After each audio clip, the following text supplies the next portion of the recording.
పిల్లలు లంచ్ బాక్స్లోకి పెట్టించారంటే మట్టుకి లంచ్ తుడిచిపెట్టుకుని తినొస్తారనమాట. మూకుడు అలా పెట్టారు అంటే మొత్తం ఖాళీ చేయాల్సిందే. చూసారా ఎంత యమ్మీ యమ్మీగా కనిపిస్తుందో.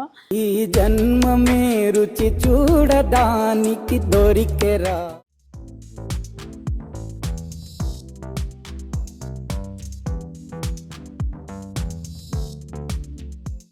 పెద్దలందరికీ నమస్తే, పిల్లలందరికీ హాయ్. ఎలా ఉన్నారండి? అందరూ బాగున్నారా?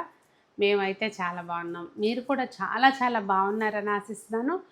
ఈరోజు వీడియో అన్నంలోకి, చపాతీలోకి, జొన్న రొట్టెలోకి, ఇంకా అన్నిటికీ పర్ఫెక్ట్గా సెట్ అయ్యే ఒక మంచి ప్రోటీన్ రిచ్ కర్రీ చూపించబోతున్నానండి. పిల్లలు లంచ్ బాక్స్లోకి పెట్టించారంటే మట్టుకి లంచ్ తుడిచిపెట్టుకుని తినొస్తారనమాట. అంత బాగుంటుంది టేస్ట్.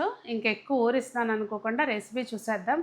ఆల్రెడీ ఇదిగోండి ఎక్కడ ఉడుకుతుంది, ఇండక్షన్ మీద కూర అవుతూ ఉందండి. గ్యాస్ చిన్న ఇష్యూ వచ్చింది, అందుకని ఇండక్షన్ మీద, అంటే ఇవాళ మా ఇంట్లో వంట ఇదన్నమాట. ఇంకా రెసిపీ లాగా షూట్ చేసేస్తున్నాను. యూజువల్గా నేను చేసే వీడియోస్ అన్నీ కూడా ఇంట్లో వండుకునేవే మీకు చూపిస్తూ ఉంటానన్నమాట. అంతేగాని వీడియోస్ కోసం అని సపరేట్గా రెసిపీలు అయితే షూట్ చేయను. యూజువల్గా అంతే ఉంటుంది. సో ఇంకా ప్రాసెస్లోకి వెళ్ళిపోదామండి. ఎలా చేయాలి ఏంటి ఈ కమ్మటి కూర అనేది చూసేద్దాం.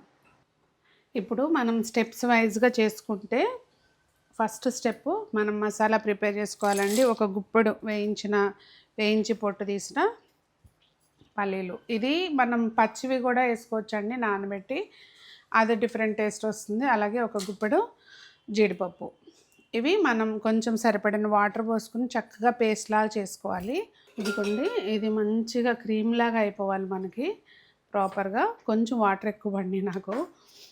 నెక్స్ట్ స్టెప్, ఆరిన తర్వాత వాటర్ని పిండేస్తే మనకి ఇలా వస్తాయండి. ఇంక ఇప్పుడు దీన్ని మంచిగా మ్యారినేట్ చేసుకోవాలండి. ఇక్కడ ఒక 2 టేబుల్ స్పూన్స్ ఆయిల్ ఒక బౌల్లోకి తీసుకోవాలి. దానిలోకి మనం రుచికి తగినంత ఉప్పు, మీరు తినే కారానికి అనుగుణంగా కారం, గరం మసాలా, మనం రెడీ చేసి పెట్టుకున్న ఇది వాటర్ లాగా అయిపోయింది, ఇంత వాటర్ అయితే వేసుకోవద్దు. అలాగే కొంచెం పెరుగు.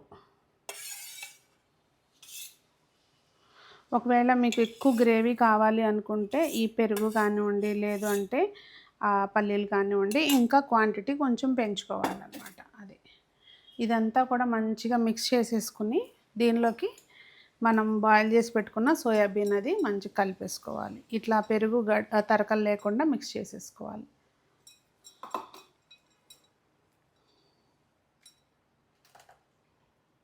దీనిలోకి ఇదిగోండి సన్నగా పొడవుగా కట్ చేసిన పచ్చిమిర్చి కూడా వేసేసుకొని మనం బాయిల్ చేసి పెట్టుకున్న ఈ సోయా చంక్స్ ఏవైతే ఉన్నాయో ఇవన్నీ వేసుకుని కొంచెం అలా ఒక 10 నిమిషాల పాటు వదిలేస్తే మంచిగా అవి పీల్చుకుంటాయండి.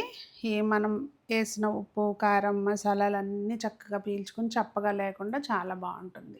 ఇప్పుడు మనం ప్యాన్ పెట్టుకునండి, ఒక టేబుల్ స్పూన్ ఆయిల్ వేసుకుని వేడెక్కిన తర్వాత కొద్దిగా జీలకర్ర, అలాగే దంచి పెట్టుకున్న వెల్లుల్లిపాయ ఒక 2 రెబ్బలు కొంచెం ఇట్లా దంచేసి వేయండి, మంచిగా ఉంటుంది ఫ్లేవరు.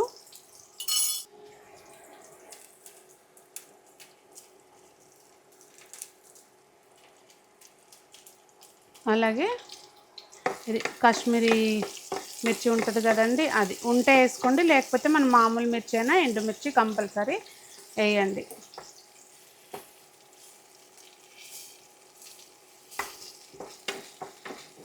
సో ఇది మంచిగా వేగనివ్వాలి.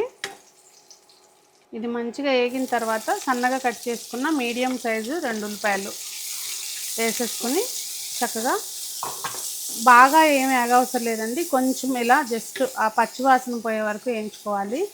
ఇందాక మనం మ్యారినేట్ చేసినప్పుడు అందులోనే అల్లం వెల్లుల్లి పేస్ట్ వేసుకోవాలండి, కానీ నాకు పర్సనల్గా ఇట్లా అక్కడ వేసే కంటే ఇలా నచ్చుతుంది. మీరు అనుకోవచ్చు ఇప్పుడు అల్లం వెల్లుల్లి పేస్ట్ వేస్తున్నాం కదా, మళ్ళీ దంచిన వెల్లుల్లిపాయ ముందు ఎందుకు అని. అలా వేస్తే ఫ్లేవర్ దానిది చాలా బాగా వస్తుందండి. సో కొద్దిగా ఈ ఉల్లిపాయ ముక్కలు ఏమి వేగవసరం లేదు, దానిలోనే కొంచెం అల్లం వెల్లుల్లి పేస్ట్, మీకు ఘాటు కావాలి, టేస్ట్ ఎక్కువ కావాలి అనుకుంటే అల్లం వెల్లుల్లి పేస్ట్ మీరు ఇంకొంచెం యాడ్ చేసుకోవచ్చు అనమాట. అల్లం వెల్లుల్లి పేస్ట్ పచ్చివాసన పోయిన తర్వాత కొద్దిగా కరివేపాకు వేసుకోవాలండి. పోపులో వేసే కంటే తర్వాత వేస్తే కరివేపాకు ఇంకా మంచి వాసన వస్తుంది.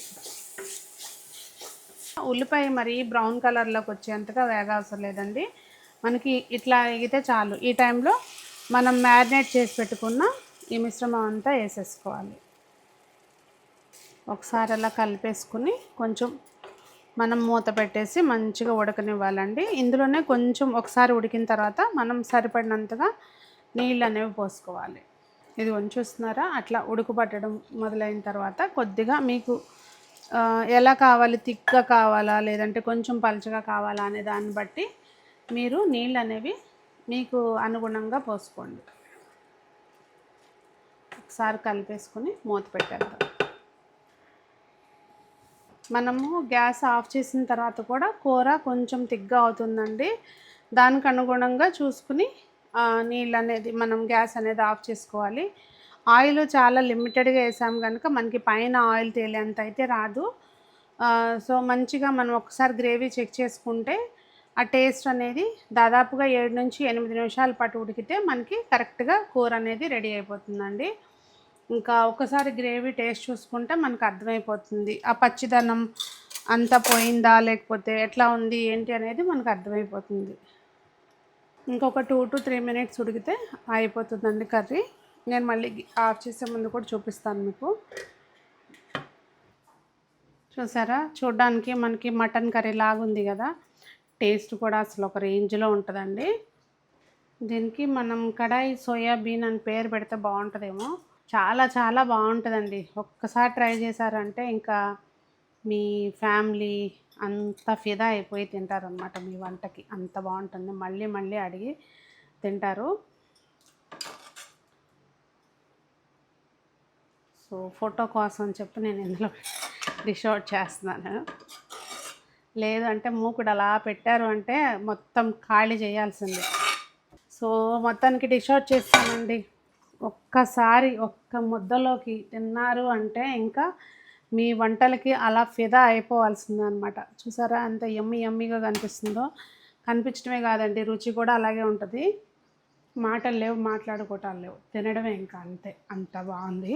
చూసారు కదండి రెసిపీ, ఎంతో ఈజీగా చేసుకోవచ్చు. మనకి పల్లీలు కూడా వేయించి పెట్టుకుని ఉంటాయి. ఒకవేళ లేకపోయినా కూడా ఈ రెసిపీ కోసం కాకపోయినా ఎప్పుడు పల్లీలు వేయించి పెట్టుకుంటే మనకి క్విక్గా వంట అనేది అవుతుందండి, చట్నీ చేసుకోవాలన్నా దేనికైనా కూడా. సో ఇంకా మిగిలినంత ప్రాసెస్ చాలా ఈజీ, ఎవరైనా చేసుకోవచ్చు. ఇంకా బ్యాచిలర్స్ ఎవరైనా ఉంటే స్పెషల్గా తినాలి అని అనుకుంటే మాత్రం ట్రై చేయండి, సూపర్గా ఉంటుంది. మరి ఈ రెసిపీ ట్రై చేసినాక మీరు అన్నంలోకి తింటే బాగుందా, రోటీలోకి తింటే బాగుందా కామెంట్ చేయడం మర్చిపోకండి. మరి అందరూ బాగుండాలి, అందులో మనం ఉండాలి. ఇలాంటి రుచికరమైన వంటలు తింటూ జీవితాన్ని ఆనందంగా ఆస్వాదించాలి అని కోరుకుంటూ మీ సునీత.